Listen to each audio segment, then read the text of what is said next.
नमस्कार, आप देख रहे हैं डॉक्टर साहेब। आपके साथ मैं हूं मुस्कान और आज मेरे साथ मौजूद हैं डॉक्टर विनीत कुमार। आपको बता दें दर्शकों कि बिहार के जाने माने रिनाउंड कार्डियोलॉजिस्ट है। सर नमस्कार, बहुत बहुत स्वागत है आपका। बहुत बहुत थैंक यू।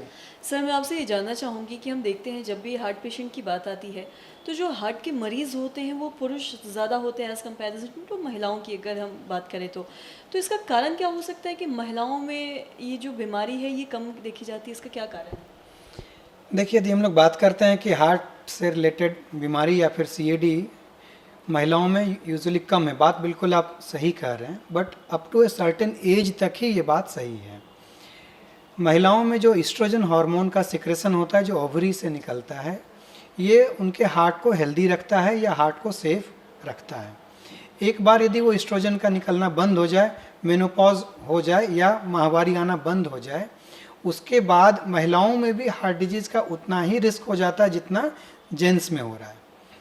केवल उतना ही नहीं, उम्र बढ़ने के साथ यदि 60 से ऊपर जा रहा हो तो हम लोग देखते हैं कि ये हार्ट डिजीज़ महिलाओं में शायद ज़्यादा होने लगता है।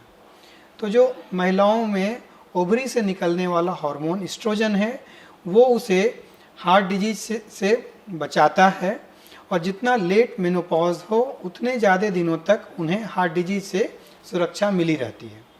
लेकिन एक बार जहाँ मेनोपॉज हो गया या एस्ट्रोजन का सिक्रेशन घट गया, फिर वो बीमारी या तो जेंट्स के बराबर या थोड़ा ज़्यादा ही देखने को मिलता है। तो इसीलिए अपने सावधानी को बरतना महिलाओं में भी उतना ही ज़रूरी है।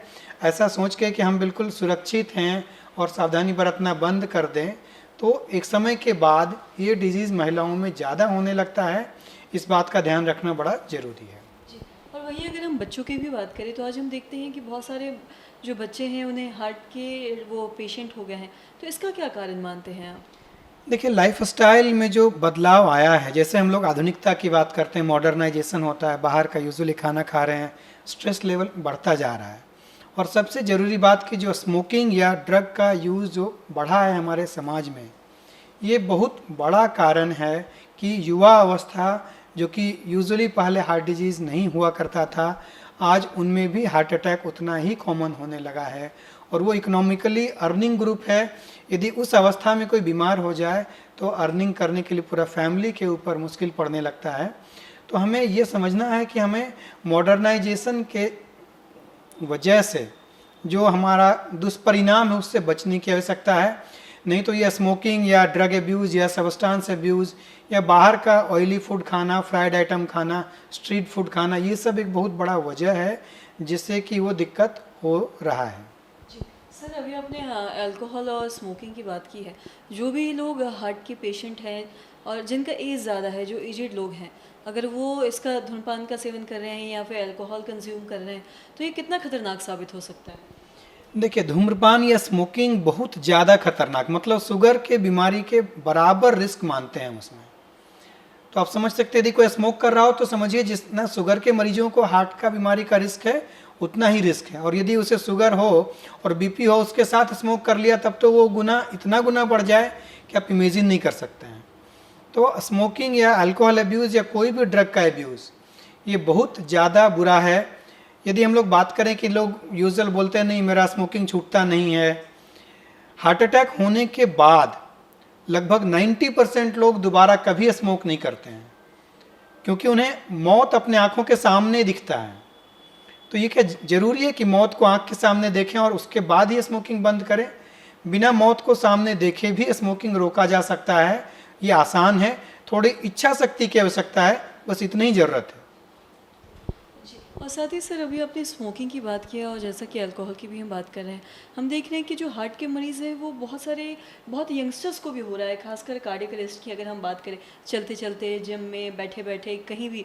तो ये सब हार्ट, और बहुत सारे लोग कंफ्यूज भी हो जाते हैं कार्डियक अरेस्ट और हार्ट डिजीज़ में। क्या?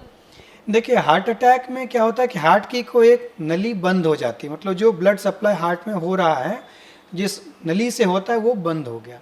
वो बंद हो गया तो सीने में दर्द होगा, सांस लेने में तकलीफ होगी, घबराहट होगी। शायद ऐसा दर्द जिंदगी में ऐसा पहले कभी ना हुआ हो।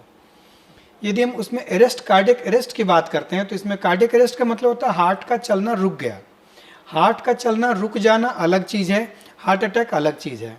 हार्ट अटैक में सीने में दर्द होगा और हो सकता है कि हार्ट अटैक का एक कॉम्प्लिकेशंस हार्ट रुकना भी हो। तो कार्डियक अरेस्ट हार्ट अटैक का एक कॉम्प्लिकेशन हो सकता है, एक हिस्सा हो सकता है, या बहुत सीवियर हार्ट अटैक आने पे शायद कार्डियक अरेस्ट हो गया ऐसा बोला जा सकता है, लेकिन दोनों सेम नहीं है। हार्ट अटैक यदि हार्ट की नली बंद हो गई तो बोलेंगे, कार्डियक अरेस्ट यदि हार्ट का रुक गया, हार्ट अब नहीं चल रहा है, तो उस अवस्था को हम लोग बोलते हैं कार्डियक अरेस्ट हो गया। जी सर, बहुत बहुत शुक्रिया तमाम जानकारी देने के लिए। Thank you. तो आशा करते हैं दर्शकों कि आप भी ये समझ पाए होंगे कि आजकल महिलाओं में ये जो हार्ट की बीमारी है ये कम क्यों देखी जाती है, तो वहीं दूसरी तरफ हम देखते हैं कि पुरुषों में ये जो हार्ट के पेशेंट हैं वो बहुत ज़्यादा बढ़ गए हैं। तो आशा करते हैं दर्शकों की ये जो तमाम जानकारी है आपके लिए लाभदायक रही हो। तो आज की इस वीडियो में इतना ही। अगर आपने अब तक हमारे चैनल को सब्सक्राइब नहीं किया तो तुरंत कर ले, साथ ही हमारे फेसबुक पेज को लाइक करें। वीडियो देखने के लिए आपका धन्यवाद।